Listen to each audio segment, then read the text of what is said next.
Okay, it's 5 p.m. here in Germany, and we are excited to get started. My name is Mohammed, and I will be your host today. Before we dive into the presentation, I would like to give you a brief introduction.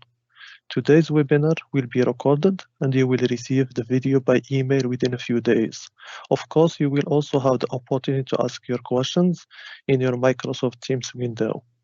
You should find a Q&A section somewhere at the top on the right. The icon looks like a speech bubble with a question mark.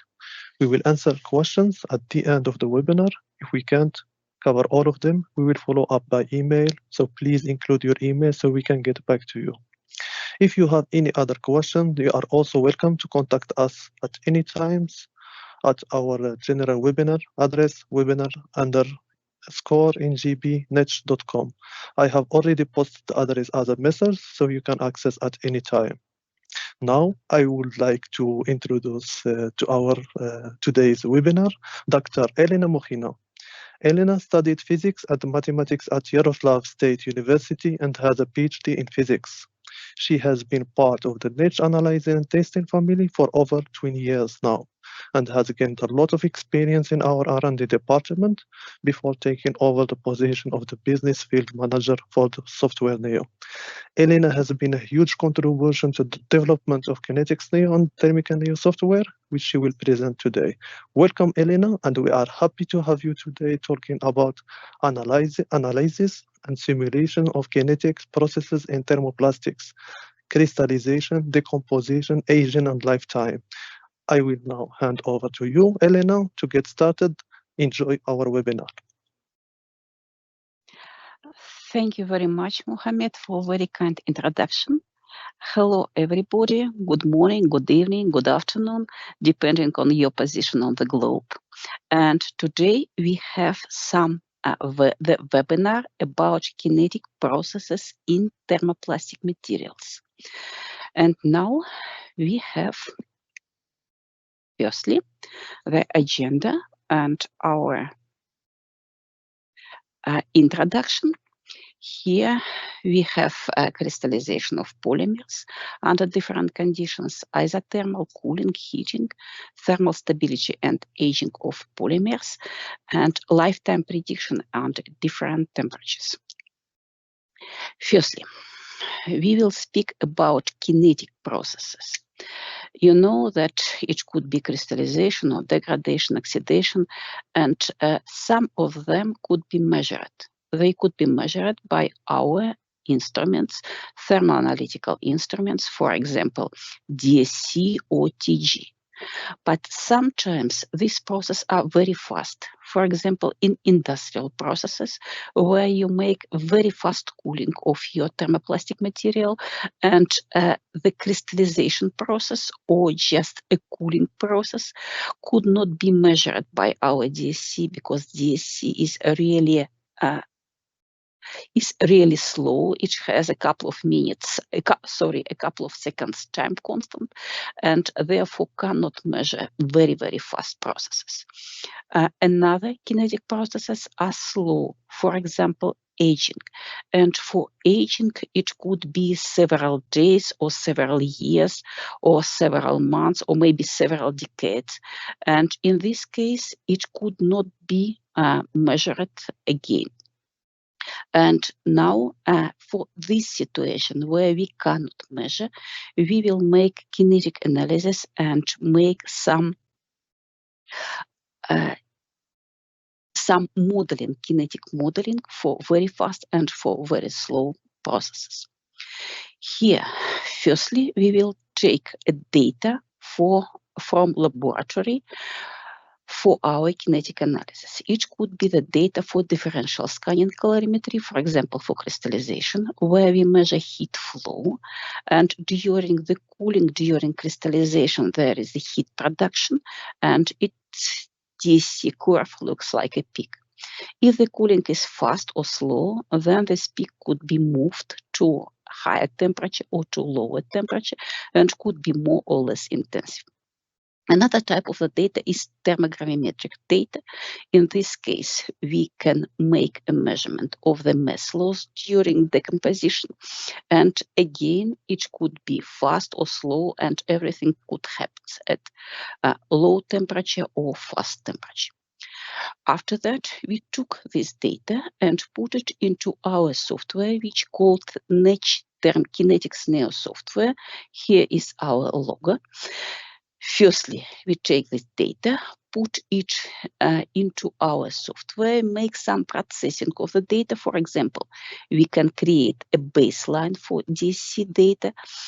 Then we recalculate all data, DSC or TG, to the value of a degree of conversion, which starts from 0 and finished at 1, and means what part of conversion is already done, what part of reaction is already done. After that, we create kinetic model. It could be different models. For example, model-free kinetics. It could be model-based kinetics, for example, for crystallization. Typical is Avrami, Nakamura, Hoffman-Lorentz theory. We can create a model. This model could be simple, like A to B, single-step reactions, or it could be complex. In our software, there is no limitation for a number of steps, and there is no limitation for the configuration of steps. They could be parallel or could be some competing steps. After that, we take this model and make a simulation. Simulation could be done for isothermal temperature conditions, dynamic heating or cooling. It could be also arbitrary temperature conditions according to the complex temperature profile, or for climatic temperatures, just taken from our historical database for last 30 years. For as a result of predictions, we can find degree of crystallization or degradation. We can find reaction rate. If we speak about multi-step reaction, then it's possible to find the concentration of all intermediate reactants. Sometimes it is necessary. And first process is crystallization. We will speak about crystallization under different conditions: isothermal, cooling, and heating. If you take a typical polymer, for in this case it's PET, then we have during the heating on DSC, we have 3 main effects. The first of them is the glass transition. Below glass transition, we have amorphous material and crystalline. During the glass transition is the step where only amorphous part of material play a role. So here we have step in heat capacity of amorphous material. Then we have a mixture of elastic amorphous and crystalline. During the next heating, we have the cold crystallization. Some amorphous material will be crystallized. And after that, during the next heating, we have a melting where crystalline will be melted. And finally, after total melting, we have a liquid polymer. This happens during the heating, and this is a typical thermogram, typical DSC curve for the heating of our thermoplastic material. During cooling, we start from a liquid polymer, then we have crystallization, and finally we have a glass transition. This crystallization could be complete or not complete depending on the cooling rate. For example, if we have very slow cooling, then we have a lot of time for crystallization, and crystallization will have a high peak and we have high degree of crystallinity. If we make a very fast cooling, then we have no enough time for crystallization, and we just go to the glass transition very fast, and therefore crystallization could be not complete and degree of crystallinity will be very low.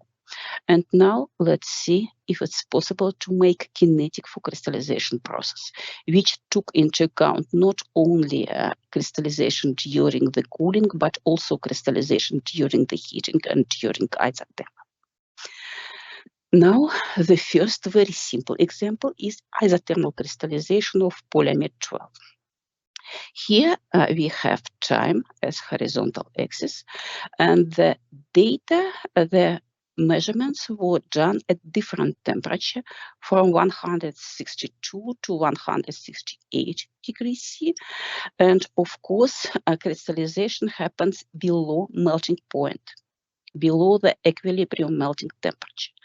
And our driving force for crystallization is the supercooling value, and this is a difference between melting temperature and our current temperature of material. If we are very close to melting point, for example here 168 degrees C, then we have very small, very low value of supercooling and very slow crystallization rate. If we have a lower temperature, then we have higher supercooling, and then we have very intensive crystallization, and this crystallization is very short. So the lower crystallization, the lower temperature, the faster crystallization because of supercooling. We can make integral from it, and here we have degree of conversion, which is changed from 0 to 1. 1 means that our peak area is complete, and usually for this type of isothermal crystallization, our Rami model is used for nucleation. And here we have time power to n, and we have some dependence on temperature, which shows if this reaction fast or slow. And this k is decreasing function. And normally the people who work with kinetic, they work for kinetic of chemical reaction as well. And they know very well the mathematics for chemical reactions, and therefore it is very oft the researchers use Arrhenius approach for isothermal crystallization, just because it's very simple and everybody knows it. Here, for example, Arrhenius approach is the approach where for dependence on temperature, the Arrhenius dependence is used with a value of activation energy. But for chemical reaction, this value of activation energy has a real physical sense, and it means that if we have higher temperature, then chemical reaction will be fast. But here for crystallization, it is inverse. A reaction will be faster if we have lower temperature. And it means that if this modeling is done, then the activation energy is negative. This activation energy has no any physical sense. It is only apparent parameter. And this apparent parameter is used not only in scientific literature, it could be used also in the standards, for example, ASTM standards or ISO standards for isothermal crystallization, where Arrhenius approach is used. And now let's see when this Arrhenius approach works. For example, here, firstly, we have several measurements, and all measurements must have the same peak area. If it is not the same peak area, then the Arrhenius approach doesn't work. Secondly, we can take this data and write it on Arrhenius plot, where horizontally we have 1 divided by temperature, and vertically is log of reaction rate. And then we have a maximum points for each isothermal measurement. And if all these maximum points are on the straight line, yes, Arrhenius approach can work. But this Arrhenius approach can work only here in our temperature range where experiment was done. And then this Arrhenius approach could be done, for example, doesn't matter. It could be model-free kinetics, for example, or it could be model-based kinetic according to our Rami. Everywhere we have very, very nice fit, and we have very, very nice model. Here is isothermal crystallization for low density polyethylene. We have very good fit and very good prediction. Here again, the measurement for PP, polypropylene. We have a very nice fit for experimental data, and we have also predictions. And now let's speak about prediction, where this prediction work well. Here with our kinetic model, here it is polyamide 12, we can make predictions of DSC signal, and we can make prediction for degree of conversion. So degree of conversion is not the degree of crystallinity, it's a relative degree of crystallinity, where 1 means the maximum degree of crystallinity which could be found. And now, if we try to find a time of the crystallization of 50%, it means the half crystallization time, then according to Arrhenius approach, we have very nice straight line. Here is the temperature, and here S1 divided by temperature in Arrhenius scale. Here vertically we have a time in logarithmic scale, and here we have a straight line. The question, if this straight line works well everywhere, firstly, we will put the range where our experiment is done. It is here. And here we know exactly that this half crystallization time is correct. But let's think what happens if we will make a prolongation at higher temperature. If we have a higher temperature, then we have a melting point, and above melting point, no crystallization happens. If you speak about lower temperature, then for lower temperature, there is we have a glass transition, and below glass transition, no crystallization happens. But if you go close to the glass transition, then crystallization will be very slow. So it means that this straight line works well only in the range of our experiment, maybe a little bit below and after, but not for the whole line. Here we have our diagram. Let's see where the Arrhenius approach works. Here is the range where crystallization can happen between the glass transition melting point, and Arrhenius approach works only very close to the melting point and just a little bit below it. If we go to the glass transition, it doesn't work. If we go above melting point, it doesn't work. But if we speak about cooling, then we have crystallization somewhere here. And this crystallization temperature is very far from the temperature where Arrhenius approach works. In this case, we must use another kinetic approach for crystallization during the cooling. And in this case, we use Hofmann-Lorentz approach, which is used from the temperature T infinity. It is 30 degree below glass transition, because the glass transition is the midpoint, and the glass transition starts a little bit earlier, and here as well, up to the melting point. When this Hofmann-Lorentz approach must be used. For example, here we have crystallization for cooling, for PET, for cooling rate with 1 K per minute and 10 K per minute. For 1 K per minute, we have peak area minus 38 joule per gram, and for 10 K per minute, we have only minus 3. It's more than 10 times less. It means that the peak area is very different, and for different cooling rates, and it means that for no constant area, Arrhenius approach doesn't work. Second point, we took from this experimental data for PET maximum points. Here they are, and put it on Arrhenius graph. Here 1 divided by temperature and vertically log of heating rate, and we see that it's definitely not a straight line. If we have no straight line, then the Arrhenius approach doesn't work here. It means that now we will use Hofmann-Lorentz theory.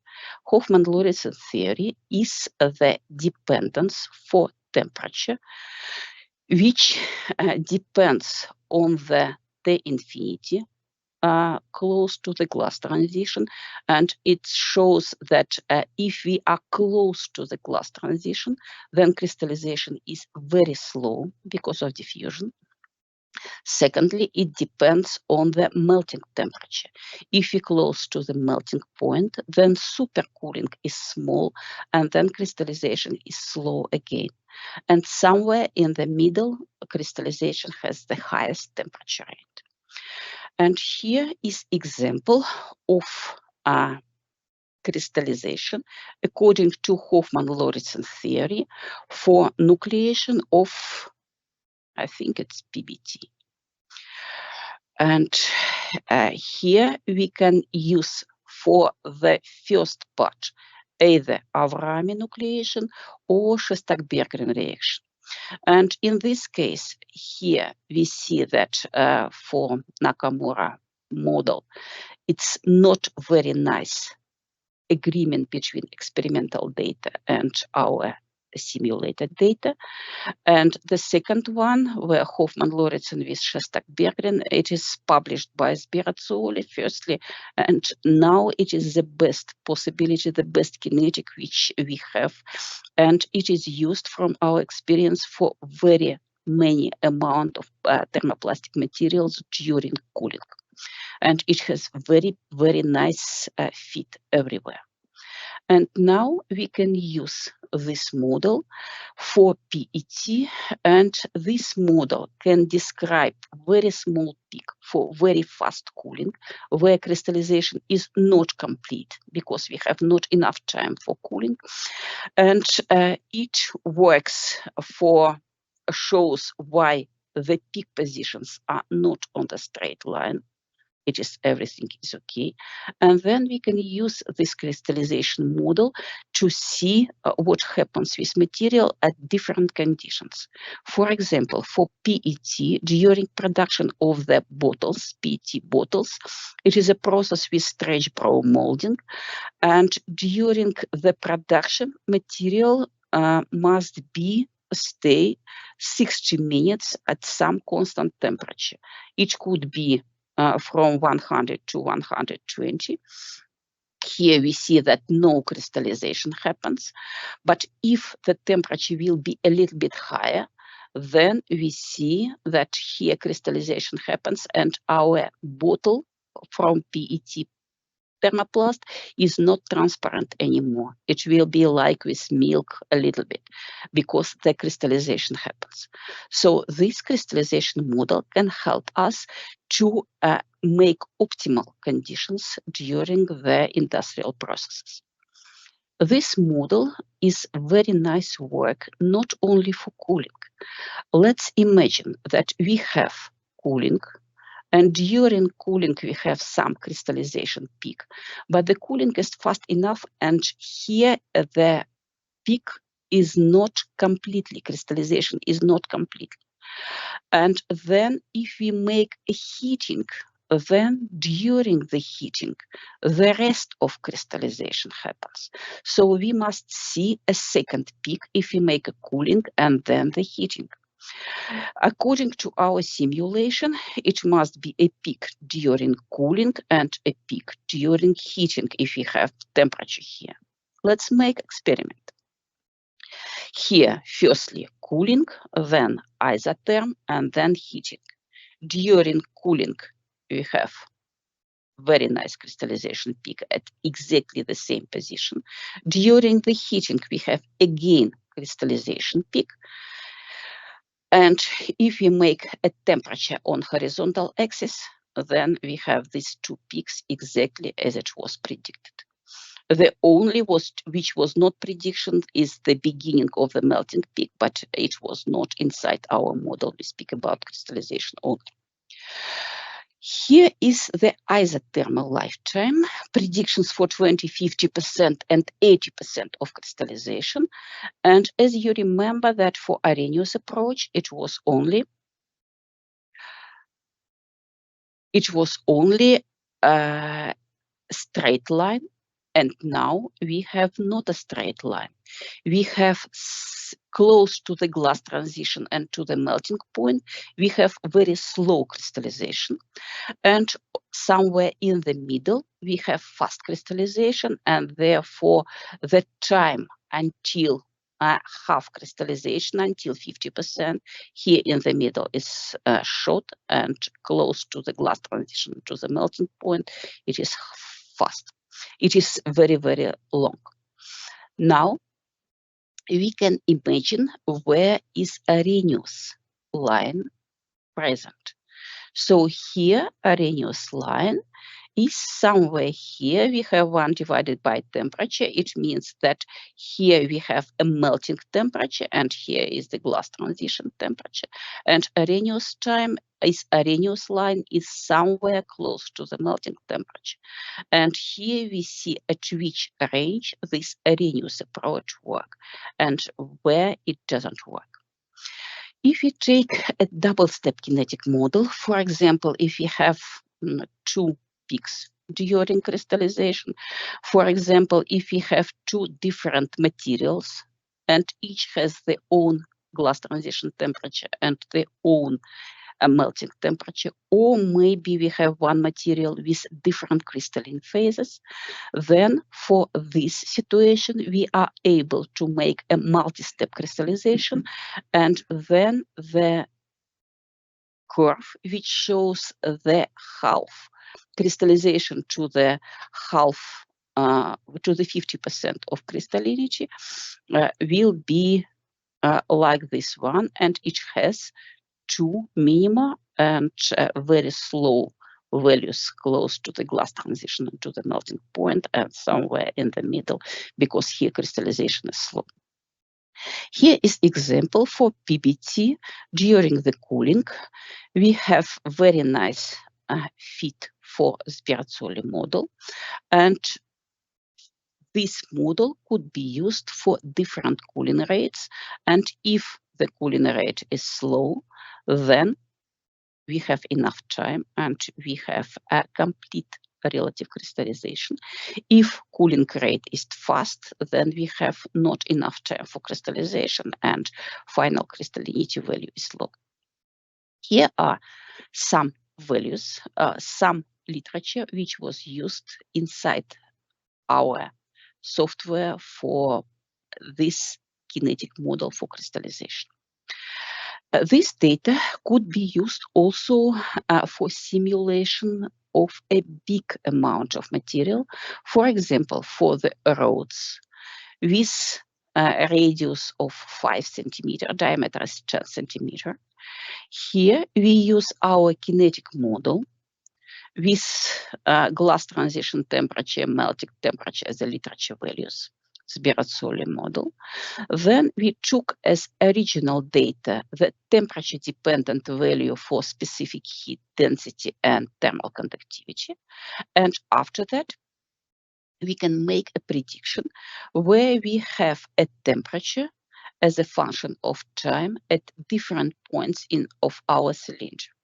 We will take the surrounding temperature above melting point, 180, then fast cooling, and then isothermal temperature of surrounding about 50 degrees C.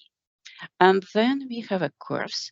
This curve shows the temperature of our material at different radial distances. We see here that the decreasing of temperature is not really exponential. We have some kind of wave here on the temperature curve, and it means that here we have crystallization process, and this crystallization process is exothermal process. So we have used our software, simulation software, which can make simulation of the temperature for different internal points depending of the radial position. Here we have the first simulation for the temperature, Surrounding is cold and temperature in the middle also decrease, but it is not so fast. The second curve shows degree of crystallinity. At the beginning, crystallization happens from the outside to inside. Red is complete, blue is not complete. And the last one is the crystallization front, how it goes from surface to the middle. That was crystallization. Now we will speak about thermal stability in aging of polymer. Firstly is OIT and then is degradation. Aging of thermoplastic material has a different factors which have influence of aging. And it could be, for example, a physical aging. For example, below glass transition, the molecular structure relaxes to equilibrium. It could be mechanical stresses, mechanical aging, for example, dissipate of residual stress, slow dissipate, and it's aging of our material. Then it could be chemical degradation, for example, oxidative stability or thermal degradation. And it could be also environmental factor like UV light, moisture, and mechanical stress. Here, during the chemical degradation, we will speak here only about kinetic for chemical degradation. Firstly, oxidative stability and then thermal degradation.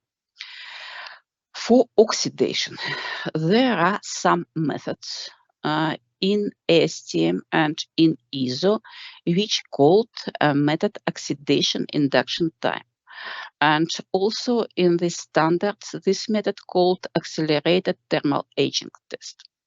The first one is isothermal method.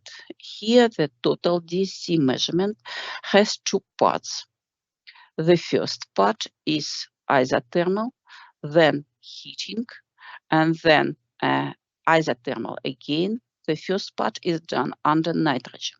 And here, during the heating, we have a melting peak and some maximum for this melting peak.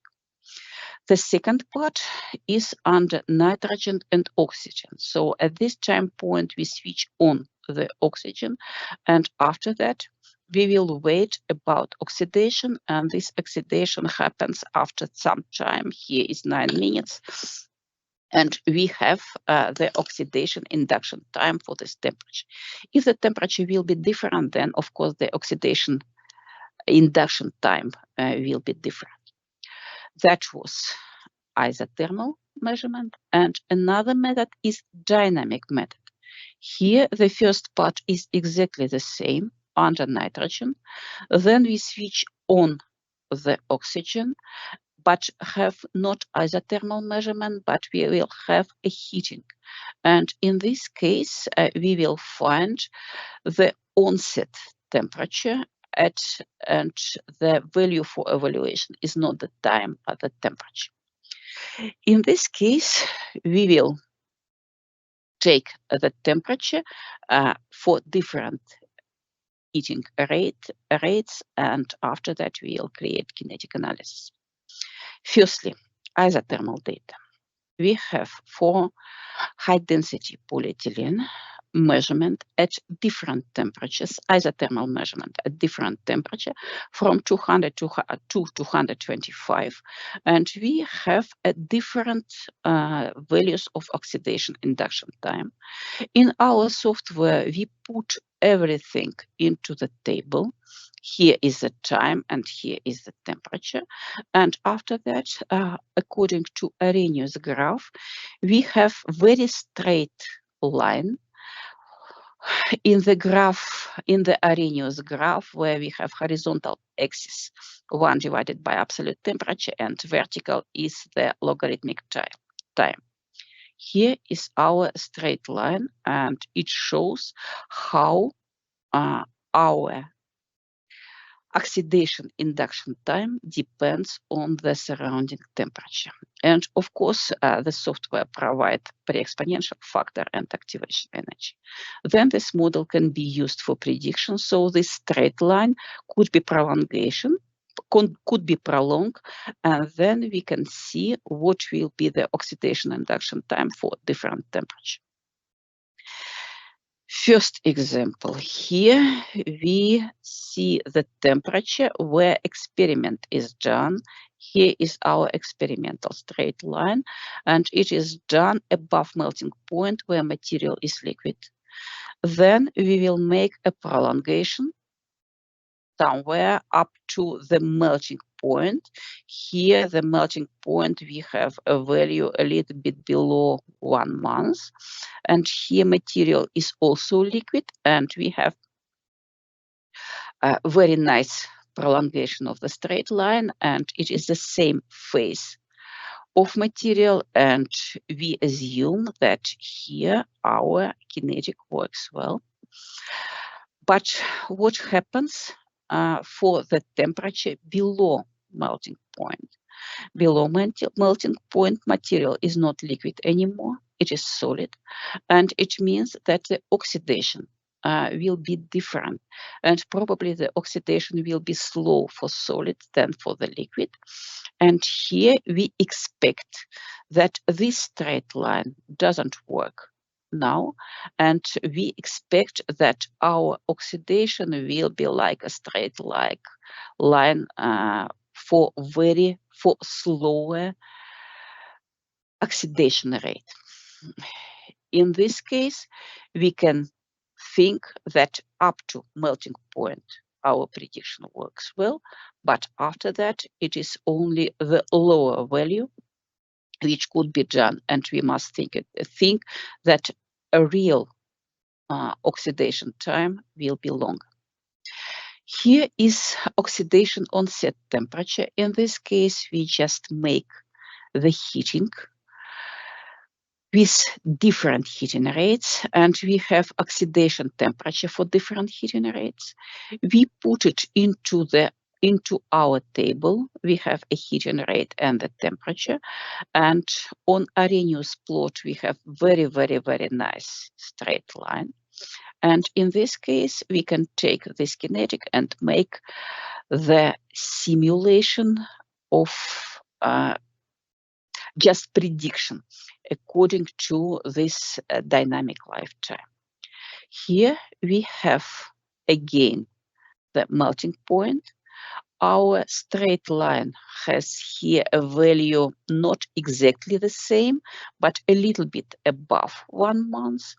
And our prediction works well until the melting temperature, but it doesn't work very well above it, because here we have again a solid material. Our idea, or from our experience, we can conclude that for isothermal predictions, it is necessary to take the isothermal data for analysis. It's the first, and the second is the shorter time. For the shorter time must be taken as the less conservative. That was crystallization. Now we speak about thermal endurance.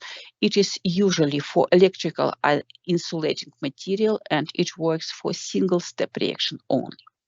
In our situation, we can work with multi-step reactions, for example, for polyamide, and it is used as the isothermal, as the material for electric isolation, and it is used for electric engines at enhanced temperature.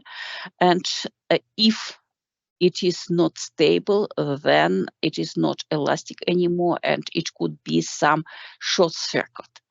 Now the question, how long it is safe without short circuit? Here is our data for polyamide. For TG, we did the multi-step, 4-step kinetic model, and then we use this kinetic model for prediction of a thermal stability of this material. Here, the first data is experimental data from DuPont for isothermal conditions for 400, 450, 500, 550 degrees C. And the right picture is our simulation. So the simulation data are in agreement with experiment. It means that kinetic model is verified. And now we take this kinetic model and find how long it is safe.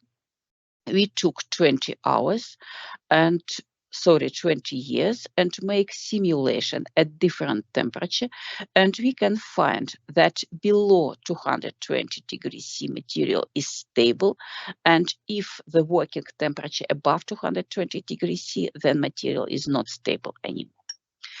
The last situation is where we would like to make a prediction at different conditions. For example, it could be some industrial machines where you can record temperature inside.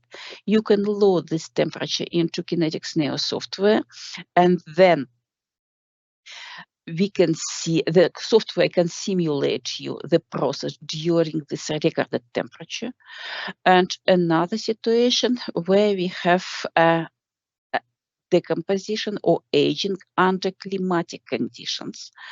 Inside our software, there are historical data for about 100 different weather station for last 30 years, daily and nightly temperature for each date, for each single day, and you can took this data for the predictions. And then you will see if the material is stable for cold temperature and how it is stable for the hot temperature, climatic temperature. Here are our data, which are measured in laboratory with the heating rate of 0.11 and 10 K per minute. Total duration is 66 hours. And now we can make predictions for next 10 years. We can select a station. Here are different climatic temperature profiles, for example, in Boston, in Australia, in Malaysia. Here we have monsoons in India. And if we select Australia for 10 years and Canada, and then would like to see how the aging happens, then we will see that the mass loss in Australia, where temperature is high, is much higher, and here is about 50 times higher than for Canada. So for cold temperature, material is more stable, and in Australia, material is less stable. Additional parameter could be also used because the aging depends not only on temperature only, it depends on the pressure, for example, partial pressure of the water or partial pressure of the oxygen, or about maybe another gases. Then it depends on UV light. And in our software, it is possibility just to select this additional parameter and then create a model which depends not on temperature only, but on additional parameter. And in this case, you will be able to make a prediction, not depending on the temperature, but depending on additional parameter as well. Our software is based on ICTAC recommendations. This is International Confederation of Thermal Analysis and Calorimetry.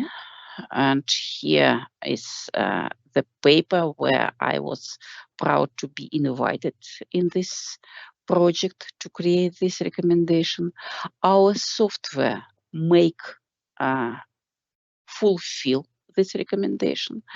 And if you would like to know more about the software, then we have a website, kineticsnetch.com. And here you have user guides, training example. You have some information about mainly important webinars. You can get a trial version for 30 days. Generally, that's all. Thank you very much.